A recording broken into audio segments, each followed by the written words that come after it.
I think you mentioned, I was watching one of your podcasts, that you were probably a bit overweight. And when you turned 50, you realized that you got to change a few things. What were the changes that you made in your health and your diet that led to you to be a better version of yourself? Well, primarily it's carbohydrate restriction or reduction. I think I like the word reduction because restriction just sounds bad. Few people will argue about reduction. Therapeutic carbohydrate reduction is what I implemented, what I discovered, um, primarily through Protein Powered Life Plan by Michael and Mary Dan Eads. But I read a lot about the history in Gary Taubes's book, Good Calories, Bad Calories. There were a number of other sources. So, with that kind of an approach, I lost significant weight and my metabolic markers improved. And I've essentially been following, plus or minus, nobody's perfect, since that time, this approach. One question that comes into play over here: if you're going to cut down carbohydrates, you are definitely going to have to increase fats and protein. So the big question here is is that what you did? Did you go up on your fats and proteins, or just proteins? What was your balance that you made for yourself? Yeah, I think obviously when carbohydrates go down, well, to a certain extent, we can consume our own fat, right? We're still on consuming those calories that were stored once we're metabolically able to do that. Um, Protein really doesn't increase that much, although it might be true that I wasn't getting enough protein before. That's a whole subject that I'm sure we'll get into. Um, More of the animal source foods were in my diet than previous because I was no longer consciously avoiding the fats that come along with animal source foods, which tends to happen when people try to follow a low fat diet. That does tend to happen. It seems you had a preference for animal-based foods. With your background, and you have extensive experience and knowledge regarding proteins and the quality of proteins. So, how would you differentiate the quality of plant protein versus animal source protein? Well, for the most part, animal source proteins are superior nutritionally to plant source proteins. The one notable example would be soy. However, it should not be controversial that animal source proteins are superior in the sense that they provide all the essential amino acids we need. They are provided in the right ratios to each other, and they tend to be more digestible than from plant source foods. And in addition, of course, we don't merely get the indispensable amino acids from animal source foods like meat being one animal source food, it's not the only one.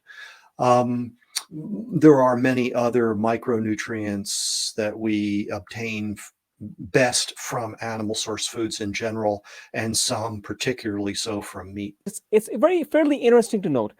Is there a difference in where we have different types of amino acids, and some are essential and some are non-essential? Is there a difference in the ratio of proteins and the amount and the types of amino acids that we are deriving from animal proteins compared to plant proteins? Well, if I'm understanding correctly, for example, wheat and rice are the two largest sources of crude protein in humanity's food supply. As cereals, that's what we call wheat and rice and corn and oats. We call them cereals, not to be confused with breakfast items. Cereals are deficient in lysine, a specific indispensable amino acid.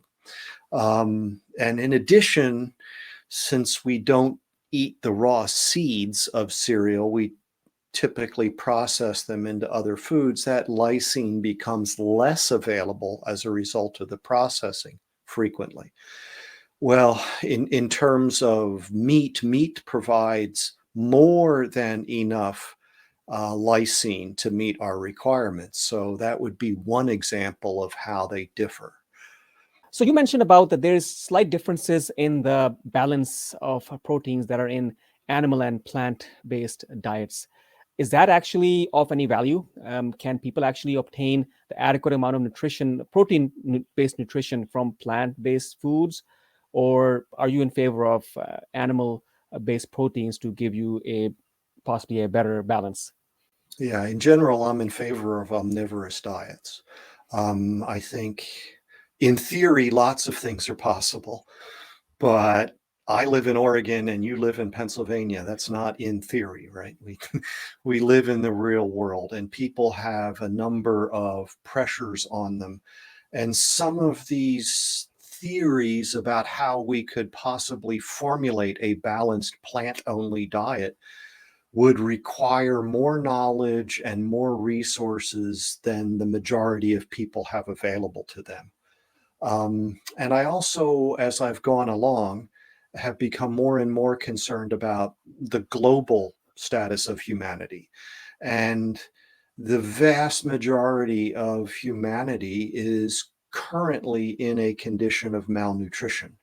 We see that across all income level countries. You know, reasons for that. So I saw somewhere the quote that 95% of the world's vegetarians are economic vegetarians. They're not philosophical vegetarians. In other words, if they had the access or the means to afford it, they would eat animal source foods and particularly meat. Peter, that's a very important point there. Consuming animal food does get to be a bit more expensive, and Mhm. that is a real problem. Even though people may be malnourished in a way from the protein standpoint, is that something that can be catered to?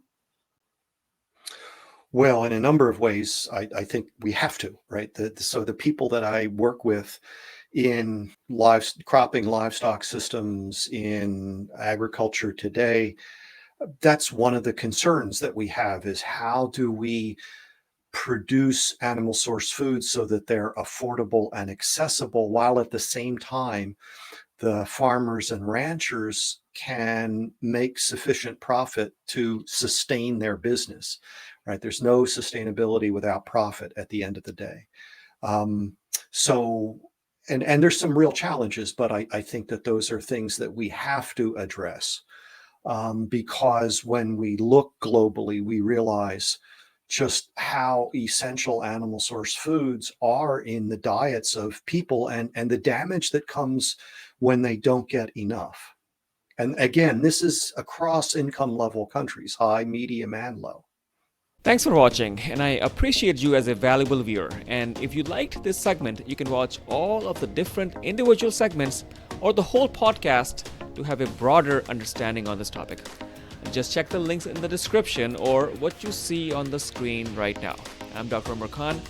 Looking forward to seeing you again. Thank you.